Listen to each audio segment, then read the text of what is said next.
So this past week, I had a gathering with my friends here at the office, and we also, you and I went to the New Hampshire ski trip, and that was really awesome.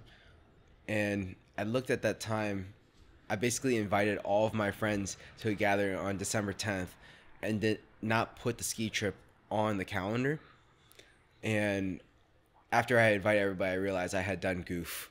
And then I was like, I'm the only one that's not going to make it. This is crazy. And then I looked at it, it was like, this is 3-4 hours of quality time that I don't really get every single year with these people that I really love. And then I was like, this is a $300 one-way plane ticket from New Hampshire down to Philly. And, you were already driving down from New Hampshire down to Philly, and you got back at 10 p.m. And then the flight only got me back at like 5:30. Yeah. But that whole time between 6 and 10 p.m. was the entire party.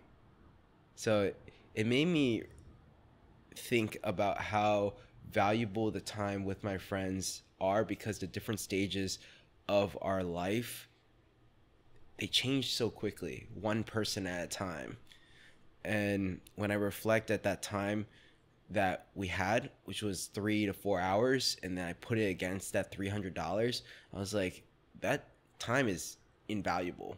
And I could not, it could have been $1,000, and I probably would have still spent that money. It could have been, I mean, maybe not $5,000. There's time. 1,000 is kind of steep too. It's funny, when I was steep. driving back, I was thinking like, man, because you told me it was 300 and my jaw hit the ground. But then you also said that you were like, you said if I don't do this now, I probably won't get this time until next year. Right. And on my 6-hour drive back home, I was like, why not? That was 100% worth it. Like, that was definitely a good investment, and you definitely would have missed out. And I'm glad you're able to continue to build those relationships. Yeah.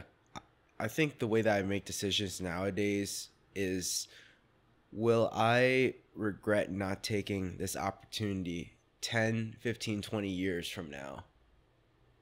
And if it's a yes, then I'm definitely going to do it. If it's a no, I'm definitely out. So when it comes to like, some late nights with people that I see every single week, like we were at camp or retreat, like the previous week and a half ago, I was just like, guys, I'm not feeling that great, and I could squeeze out a couple more hours, but I'm going to sleep at like 9 p.m. I'm sorry. Yeah. So, chose to get the 10 hours of sleep. That's funny. That's one of the things I've written down under friends and family, actually. And it's funny that Denise brought it up yesterday, is to put your life on a calendar. Oh, yeah. And it's kind of funny how he forgot. And it almost didn't happen, but I think that's... I want to say this year was the first year where I started to put my calendar, or put everything on my calendar by the minute, essentially. I'm not saying everyone should do that at all, but I know that works for me. And one of the benefits of it is just the stress relief of not having to think about what I need to do next. And it's just like, oh, you look at the calendar and it's like, oh, I scheduled time for friends. Bam. It's going to happen. And then another thing with friends as well is, and this is family, and I think this is just everything in general, but biggest thing with friends, fortunately I was able to make a lot of friends this year, which was like super awesome. Like, I want to say this year I made more friends. Like, the last time I made that amount of friends was when I like switched schools, probably back in like what middle school. Yeah. And I think like one of the reasons why was just because like we did a lot of things, but another reason why like I would call these people friends is because I made sure that if I told someone I was going to do something, immediately, like in front of them, I was like, all right, I'm going to put this on my Asana, and I'm going to set a due date, and it's going to happen. So so that was a big thing. Like, I don't know if anyone uses Asana or any sort of task thing, but if someone is like, what's a good example? Someone's like, oh, dude, I'm going out to Washington, D.C. You should come visit me.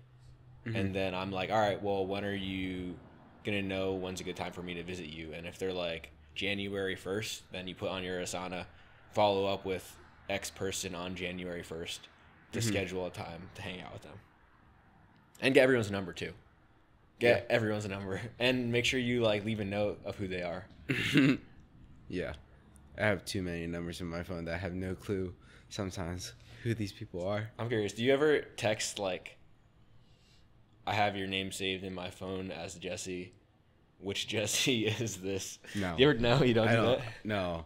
I've never gone out of my way to do that.